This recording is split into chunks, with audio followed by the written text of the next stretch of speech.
এবার বিস্তারিত। ঈদ পূজার ছুটি শেষে পরিবার পরিজন ছেড়ে আবারও কর্মব্যস্ত নগরীতে ফিরছেন হাজারো মানুষ। রেল স্টেশন, বাস ও লঞ্চ টার্মিনালে ঢাকা ফেরা মানুষের উপচে পড়া ভিড়। তবে লঞ্চ ও ট্রেন নির্ধারিত সময়ের কয়েক ঘন্টা পরে পৌঁছানোর ফলে যাত্রীদের পোহাতে হচ্ছে চরম ভোগান্তি। মশিউর রহমান মিজানের তোলা ছবিতে আরো জানাচ্ছেন জাহিদ রহমান। দিনাজপুর থেকে ছেড়ে আসা একতা এক্সপ্রেস ঢাকায় পৌঁছে নির্ধারিত সময়ের প্রায় 4 ঘন্টা দেরিতে। রাজধানীর কমলাপুর স্টেশনে ঢুকতেই দেখা গেল যাত্রীদের টইটুম্বুর ট্রেনটি। ভিড় আর অব্যবস্থাপনায় অতিষ্ঠ ঈদের আনন্দ শেষে ঢাকায় ফেরা এসব যাত্রীরা কথা বলতে চাইলেই ক্ষোভে ফেটে পড়েন তারা। অনেক কষ্ট করে গিয়ে বলার মতো না। 3 ঘন্টা 3.5 ঘন্টা লেট। ভোগান্তি চরম ভিড়, মানে জায়গা নেই। আর সবথেকে বড় কথা হচ্ছে যে লোকাল যাত্রী অনেক বেশি। ভিতরে যত সংখ্যক লোক, ছাদের উপর তার চেয়ে দ্বিগুণ সংখ্যক লোক। ভিড়, ঈদের পরে অনেকে কাজে কর্মব্যস্ত জীবন, সার্ভিস করে ঢাকায় আসতে হয়েছে। ওখানে ট্রেনের আসলে কোনো ব্যবস্থাই নাই। পেশাবের গন্ধে, পায়খানার গন্ধে পুরা লাগিয়ে তারপর একটাতে 800 জন থাকার কথা, সেখানের মধ্যে অন্তত 10,000 লোক এক কম্পার্টমেন্টে উঠছে। সব সময় টিভিতে দেখছি যে সমস্যার কথা, আজকে বাস্তবে দেখলাম যে আসলে মানুষগুলো কিভাবে গ্রামের থেকে কষ্ট করে আসে। প্রতিটি ট্রেনই কেন দেরিতে এমনটা জানতে কথা বলার মতো কোনো কর্মকর্তাকেই পাওয়া যায়নি স্টেশনে। অন্য দিনের তুলনায় শুক্রবার সড়কে বাস চলাচল ও যাত্রী সংখ্যা বেশি। পথে অতিরিক্ত সময় না লাগলেও রুটি রুজির টানে এখনই ফিরে আসায় কিছুটা মন খারাপ পরিবার পরিজন ছেড়ে আসা এসব মানুষের। আগের মতোই, এখনো ঠিক হয় নাই। আগামী শিডিউল যথাযথ যেভাবে ছিল সেভাবে দিন। হ্যাঁ, খারাপ তো লাগে। আমরা সবাই এখানেই থাকি। আমি বাসায় গেছিলাম, দুপুরে বাসায় গেছিলাম। খারাপ লাগতেছে, কিন্তু যেতে তো হয় বছরে 2 বার। দক্ষিণ অঞ্চল থেকে গত দুদিনের ভিড়কেও ছাড়িয়ে গেছে সদরঘাট লঞ্চ টার্মিনাল।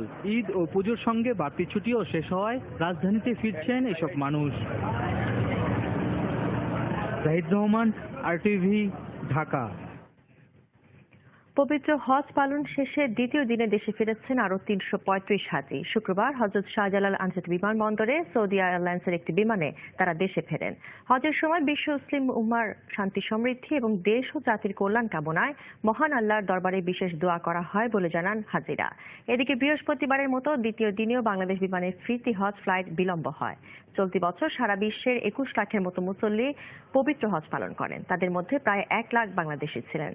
বাংলাদেশ ও সৌদি সরকারের মধ্যে চুক্তি অনুসারে 50% বাংলাদেশ বিমান এবং বাকি 50% যাত্রী পরিবহন করেছে সৌদি এয়ারলাইন্স ও নাসিয়ার।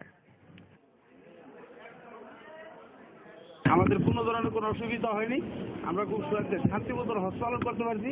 দেশবাসী সবচেয়ে সুস্থ থাকুক, কামনা থাকুক, ভালো থাকুক, ইসলামের শান্তি বর্ষণ হোক, যা কিছু আছে সবই দোয়া করছি। সারা বিশ্বের মুসলমানের জন্য দোয়া করছি, আমরা যে সুখ শান্তিতে করতে পারি, আমাদের দেশের যে উন্নতি হয়, দেশের সার্বিক পরিস্থিতি যেন ভালো থাকে।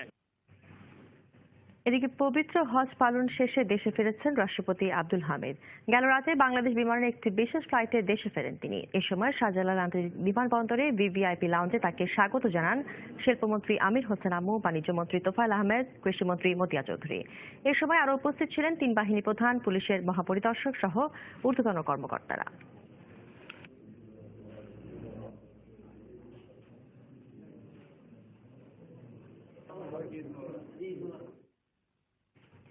বিশ্বে বছরে 10.5 লাখ নারী স্তন ক্যান্সারে মারা যান। এদের মধ্যে 4,20,000-এর বাস বাংলাদেশের মতো উন্নয়নশীল দেশে। ভালোবাসার বন্ধন ও মানসিকভাবে সহায়তা দিয়ে এই রোগে আক্রান্তদের দীর্ঘদিন বাঁচিয়ে রাখা সম্ভব বলে মনে করেন বিশেষজ্ঞরা। শুক্রবার জাতীয় প্রেস ক্লাবে স্তন ক্যান্সার সচেতনতা দিবস উপলক্ষে মিট দ্য প্রেস অনুষ্ঠানে এসব কথা জানানো হয়। বাইজিদ আহমেদের রিপোর্ট। দেশে স্তন ক্যান্সারের রোগী রয়েছে প্রায় 1,02,000। দিন দিন বাড়ছে এ সংখ্যা। অজ্ঞতা ও সচেতনতার অভাবে বেশিরভাগের বেলায় রোগটি ধরা পড়ে দেরিতে। অথচ একটু সচেতন হলেই এ রোগটির প্রতিরোধ অনেকটা সহজ। তোমরা মেয়েরা লজ্জা পাবে না। আমি সেই যে 21 বছর আগে এতগুলো কেমোথেরাপি নিয়েছিলাম, অপারেশনের সঙ্গে যুক্ত হয়েছিলাম, সবকিছুর পরেও কিন্তু আমি আজও প্রতিদিন ওষুধ খেয়ে যাচ্ছি। আমি যতদিন বাঁচবো এইভাবে কাজ করে বাঁচবো। ব্যস্ততাই সুস্থতা। বাংলাদেশের মতো উন্নয়নশীল দেশে ব্রেস্ট ক্যান্সারের ভয়াবহতা ব্যাপক। তাই শুরুতেই রোগ নির্ণয়ে তৎপর হতে হবে। যারা দেরিতে বিয়ে করে বা দেরিতে বাচ্চা নেয়, এবং ব্রেস্ট ফিট করে না। যারা বেশি মদ্যপান করেন, যারা একাকিত্ব থাকতে পছন্দ করেন, যারা ফিজিক্যাল এক্সারসাইজ করেন না, যারা শাকসবজি সবুজ ফল খেতে পছন্দ করেন না, বেশি চর্বি জাতীয় খাবার খেতে পছন্দ করেন, তাদের ক্যান্সারের রিস্ক বেশি। স্তন ক্যান্সারের ঝুঁকি কমাতে সন্তানকে বুকের দুধ খাওয়ানোর পাশাপাশি মায়েদের বেশি করে শাকসবজি খাওয়ার পরামর্শ চিকিৎসকদের। তবে সবজিতে ফরমালিন থাকায় রয়েছে ভয়াবহ বিপদ। 16 বছর, 18 বছর, 20 বছর চিন্তা করা যায় না যে এই বয়সে আবার ব্রেস্ট ক্যান্সার হয় নাকি। আমরা শাকসবজি ফলের ভিতর কি খাচ্ছি যে কারণে আমাদের দেশে এত কম বয়সে ব্রেস্ট ক্যান্সার। স্তন ক্যান্সারে আক্রান্তদের বাঁচিয়ে রাখতে পরিবার ও বন্ধু বান্ধবের মানসিক সহায়তা খুবই গুরুত্বপূর্ণ।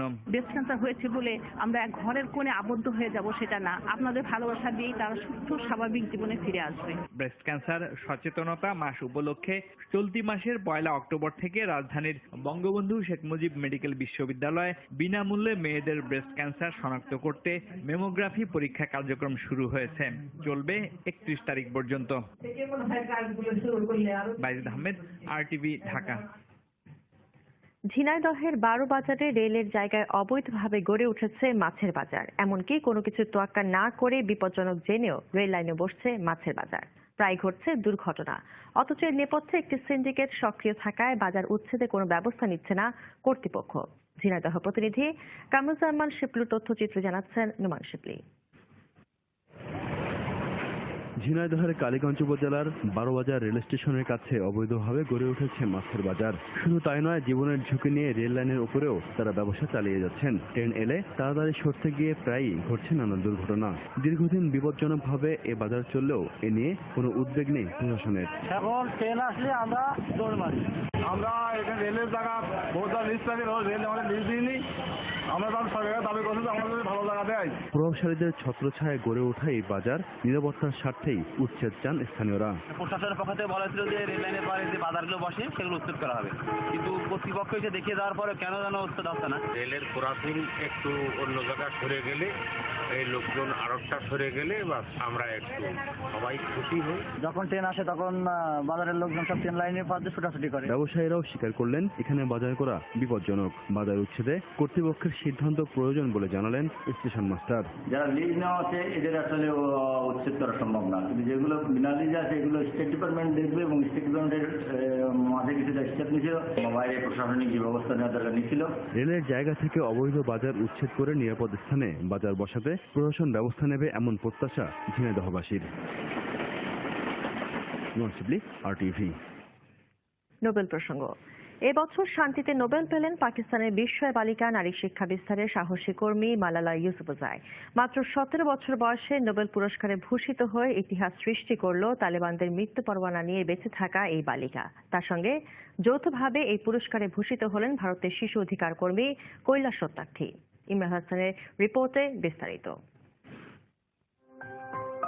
নোবেল পুরস্কারের ইতিহাসে এ যেন এক নতুন অধ্যায়। এবছর শান্তিতে নোবেল পুরস্কারে এমনই দুজনের নাম ঘোষণা করে নরওয়ের নোবেল কমিটি, যাদের একজন মুসলমান, অন্যজন হিন্দু, যাদের একজন বয়সে একেবারে নবীন, আরেকজন প্রবীণ, যারা দুজন চিরপ্রতিদ্বন্দ্বী দুই দেশের নাগরিক, তবে তাদের কাজের ক্ষেত্র একই। এদের একজন 17 বছর বয়সী পাকিস্তানের বিস্ময় বালিকা মালালা ইউসুফজাই, অন্যজন ভারতের শিশু অধিকার কর্মী 60 বছর বয়সী কৈলাস সত্যার্থী। মূলত নারী শিক্ষা সহ শিশু শিক্ষার অধিকার রক্ষার্থে কাজ করার স্বীকৃতি স্বরূপ যৌথভাবে এই পুরস্কারে ভূষিত হলেন মালালা ও কৈলাস। একই সঙ্গে সবচেয়ে কম বয়সে নোবেল পেয়ে ইতিহাস গড়ল Malala.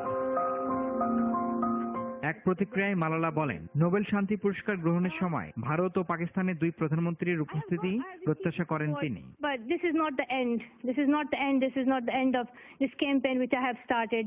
I think this is really the beginning. পাকিস্তানের এই বিস্ময় বালিকার জন্ম 1997 সালে সোয়াতে। মাত্র 11 বছর বয়সে নারী শিক্ষায় তালেবান জঙ্গিদের বাধার বিষয়ে বিবিসি ব্লগে লেখালেখি শুরু করে সে। এজন্য 2012 সালের 9 অক্টোবরে তাকে গুলি করে তালেবানরা। পাকিস্তানে অস্ত্রোপচার শেষে উন্নত চিকিৎসার জন্য নেওয়া হয় যুক্তরাজ্যে। এই ঘটনা বিশ্বজুড়ে আলোড়ন সৃষ্টি করে। মালালার স্বপ্ন সফল করতে 2012 সালের 10 নভেম্বরকে মালালা দিবস ঘোষণা করে জাতিসংঘ। গেল বছর জাতিসংঘের সাধারণ অধিবেশনে যোগ দিয়ে বিশ্ব নেতাদের উপস্থিতিতে মালালা এক আবেগঘন বক্তৃতা দেন। এতে প্রতিটি শিশুর স্কুলে যাওয়া নিষেধ করতে বিশ্ব নেতাদের প্রতি আহ্বান জানানো হয়। Weakness, fear, and hopelessness died. Strength, power, and courage was born.